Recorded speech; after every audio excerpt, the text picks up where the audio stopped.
Hello everyone, once again welcome back on my YouTube channel. A very good morning to all of you. Hope so you will be good and fine. So let's start. Today's session is based on difference between advertising and publicity. In the previous video lectures, we have covered the topic advertising and sales promotion, the difference between advertising and sales promotion. That topic we have covered already. So if you have any problem in difference advertising and sales promotion, then you can again discuss. Okay, and this topic is also important for exam point of view also. Please note down. So let's begin. What is the difference between advertising and publicity? There are many differences on the basis of certain points. First one is paid and unpaid. Okay, so about advertising is a paid form of marketing communication with target customer. Whatever you want to circulate, whatever you want to communicate with your customer, okay, the information which are related to your product and services, your online company, your idea which you want to discuss with your target customer, first of all you have to पे. आपको उसके लिए क्या करना पड़ेगा? पे करना पड़ेगा. कोई भी आप एडवर्टीजमेंट करवाते हो तो एडवर्टाइजिंग क्या है? पेड फॉर्म है मार्केटिंग कम्युनिकेशन की. आपको पैसा खर्च करना पड़ता है, यानी कि आपको जिस भी एजेंसी के थ्रू आप एडवर्टाइजिंग करवाना चाह रहे हो उसको आपको पे करना पड़ेगा, तब जाके आपका एड पब्लिश होता है. ठीक है, जैसे कि न्यूज़पेपर है, न्यूज़पेपर में अगर आप कोई ऐड निकलवाना चाहते हो या कोई ऐड पब्लिश करवाना चाहते हो, then first of all you have to pay amount to newspaper agency, तब जाके ऐड आपका पब्लिश होगा और जो भी आपके टारगेट कस्टमर्स होते हैं उन तक पहुंचता है. ठीक है, तो इसीलिए that's why we are saying advertising is a paid form of marketing communication with target customers, whereas publicity is usually unpaid of marketing communication. You don't have to pay any amount while you are doing publicity. Publicity क्या है? Publicity is unpaid of marketing communication है. यहाँ आपको कोई भी पैसा खर्च करने की जरूरत नहीं है. ठीक है, तो ये डिफरेंस है फर्स्ट, पेड और unpaid. Second one is credibility. The message given to the advertisement is less credible in the comparison of publicity. ठीक है, एज एडवर्टाइजिंग मैसेज में बी एग्जीक्यूटेड. ओके, तो यहाँ पे जो क्रेडिबिलिटी है एडवर्टाइजिंग में क्या है? लेस क्रेडिबल है. लेकिन अगर हम पब्लिसिटी की बात करते हैं, publicity is more credible on the message is given to the unbiased sources. The sender of message is not the mouthpiece of the manufacturer. ठीक है, तो पब्लिसिटी में हम जो भी इंफॉर्मेशन दे रहे हैं वो खुद से इंफॉर्मेशन दे रहे हैं. ओके, जैसे कि कोई भी कंपनी है वो अपने प्रोडक्ट पब्लिसिटी करवा रही है तो वहाँ पे क्या है, वो खुद इन्वॉल्व है उस चीज़ में. लेकिन अगर हम बात कर रहे हैं क्रेडिबिलिटी की, तो यहाँ पे जो एडवर्टाइजिंग में क्रेडिबिलिटी लेस है, कम है, क्योंकि message given in the advertisement is less credible in comparison of the publicity. Publicity में कंपनी खुद उस चीज़ में इन्वॉल्व है, लेकिन एडवर्टाइजिंग अगर हम किसी दूसरी एजेंसी के थ्रू करवा रहे हैं तो यहाँ पे क्रेडिबिलिटी थोड़ी डिक्रीज हो जाती है. Okay, after that third one is sponsor. Advertising always has some identified sponsor, that is the producer, dealer, they issue ad in the media. तो एडवर्टाइजिंग क्या है? किसी हमेशा क्या होती है, कोई भी आइडेंटिफाइड स्पॉन्सर होता है उसके थ्रू होती है, चाहे वो कोई प्रोड्यूसर हो, कोई डीलर हो जो ऐड करवा रहा है, यानी कि कोई ना कोई उसका एक आइडेंटिफाइड स्पॉन्सर जरूर है जो उस ऐड को करवा रहा है. ठीक है, तो वो यहाँ पे हम डिस्कस कर रहे हैं स्पॉन्सर के बारे में. लेकिन द स्पॉन्सर ऑफ पब्लिसिटी में भी आइडेंटिफाई और अनआइडेंटिफाई दोनों ही हो सकते हैं. अगर हम पब्लिसिटी की बात कर रहे हैं तो स्पॉन्सर आइडेंटिफाई भी हो सकता है और स्पॉन्सर अनआइडेंटिफाई भी हो सकता है. ओके, तो ये डिफरेंस दोनों के बीच. स्पॉन्सर,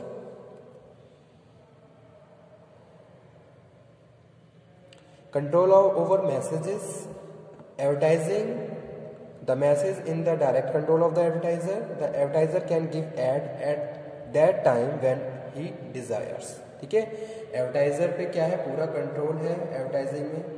मैसेज पे जब आपकी डिजायर है तब वो आप इंफॉर्मेशन अपने कस्टमर तक पहुंचाएंगे, अदरवाइज आप उसको कंट्रोल करके रख सकते हैं. Here whereas publicity, the message is not under the control of the advertiser. Even the timing of publicity is not under the control of the marketer.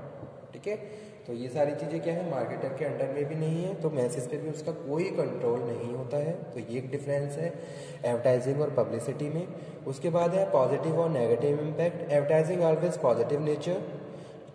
हमेशा अगर ऐड की बात कर रहे हैं तो हम उसको पॉजिटिवली ही डिज़ाइन करते हैं और उसका एक पॉजिटिव इम्पैक्ट अपने कस्टमर पे क्रिएट करते हैं ताकि कस्टमर विलिंगली क्या करे, प्रोडक्ट को खरीदे, परसुएड हो, मोटिवेट हो और उसको खरीदे। ठीक है, यानी कि अगर कोई भी कंपनी कोई एडवर्टीजमेंट करवा रही है तो वो अपनी पॉजिटिव पॉइंट्स को डिस्कस कर रही है और एक पॉजिटिव इम्पैक्ट वहाँ पे क्रिएट करना चाह रही है। तो that's why we are saying advertising is always positive nature. In ad advertiser product to show the good product. और जब भी कोई प्रोडक्ट हम देखते हैं, एडवर्टाइजमेंट देखते हैं, तो हम यही देखते हैं कि भाई जो कंपनी है या फिर जो भी एडवर्टाइज़र है वो ये शो करता है कि भाई ये प्रोडक्ट बेस्ट है, ये प्रोडक्ट सबसे अच्छा है, this is different from other one.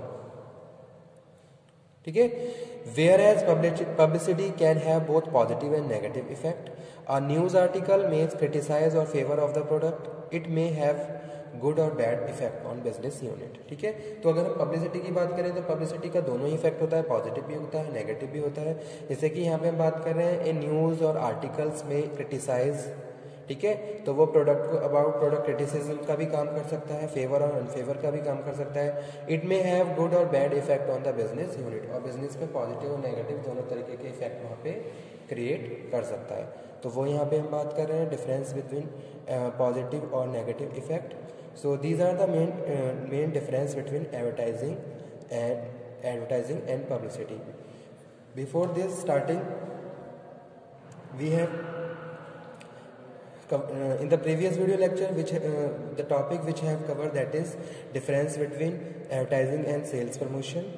So ये topic भी हम एक बार से revise कर लेते हैं। Advertising क्या है? Advertising Objective of advertising is to inform, persuade and remind the target customers about the product and services. ठीक है, लेकिन अगर हम बात करें सेल्स प्रमोशन की तो main objective of sales promotion is to promote the cell.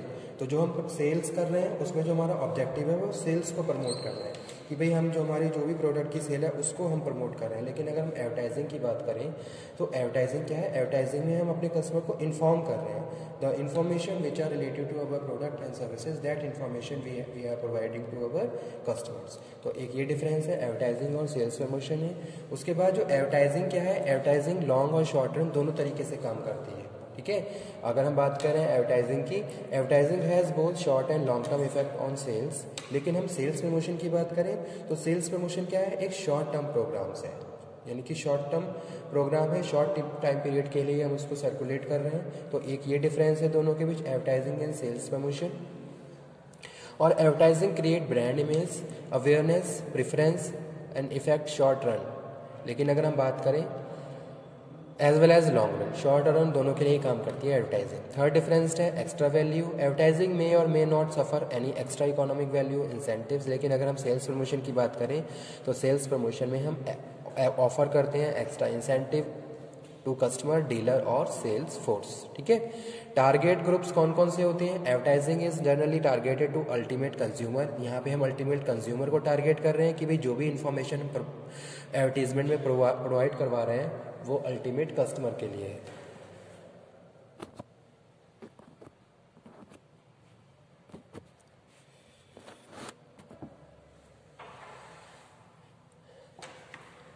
Advertising is generally targeted to ultimate consumer, whereas sales promotion can be targeted different specific groups: consumer, dealer, sales force. Advertising is more frequent and repetitive in nature, or sales promotion are launched less frequently. Okay, so these are the difference between advertising and sales promotion and advertising and publicity. Both of the question is very important for exam point of view, so please note down and prepare very carefully. इस तरीके के question exam में बहुत आते हैं student. ठीक है, तो आप इसको नोट डाउन कर लीजिए, मार्कअप कर लीजिए और इसको अच्छे से प्रिपेयर भी कर लीजिए। फॉर्म ऑफ प्रमोशन मिक्स एक बहुत इंपॉर्टेंट टॉपिक है एडवर्टाइजिंग मैनेजमेंट का। प्रमोशन मिक्स में हम बात कर रहे हैं एडवर्टाइजिंग की, सेल्स प्रमोशन की, पब्लिसिटी की, पर्सनल सेलिंग। ओके, तो ये सारे आप अच्छे से प्रिपेयर कर लीजिए, इंपॉर्टेंट क्वेश्चंस हैं।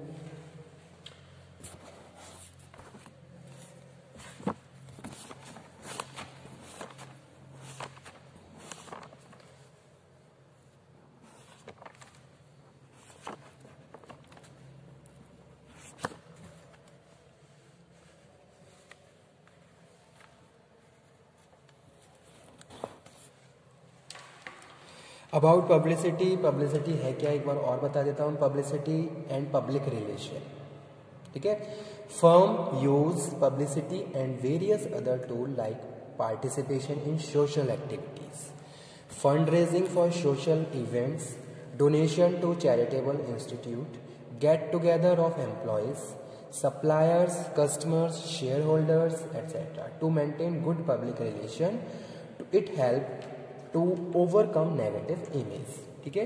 तो पब्लिसिटी या पब्लिक रिलेशन हम इस तरीके से इसलिए एक तरीके से ऑर्गेनाइज करते हैं ताकि जो भी हमारे जो नेगेटिव पॉइंट्स हैं या जो हमारी नेगेटिव इमेज है उसको हम थोड़ा मतलब कि ओवरकम कर सकें और पॉजिटिव इम्पैक्ट वहाँ पे क्रिएट कर सकें. तो वही चीज़ यहाँ पे हम डिस्कस कर रहे हैं कि भी पब्लिसिटी में हम क्या करते क्या है.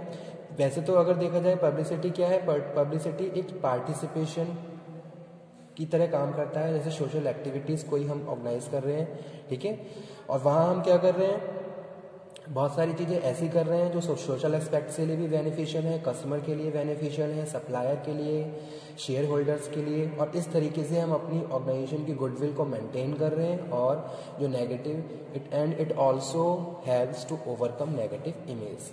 And about publicity, publicity is unpaid of non personal communication.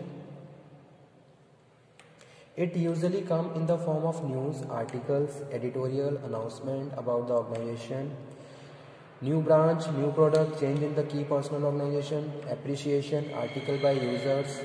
The main advantage of publicity is to credibility and low cost. Okay.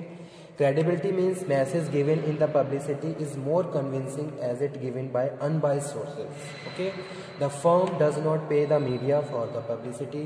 Publicity is not always under the control of firm. It sometimes may be unfavorable also. Negative publicity about a company or its product can be extremely damping.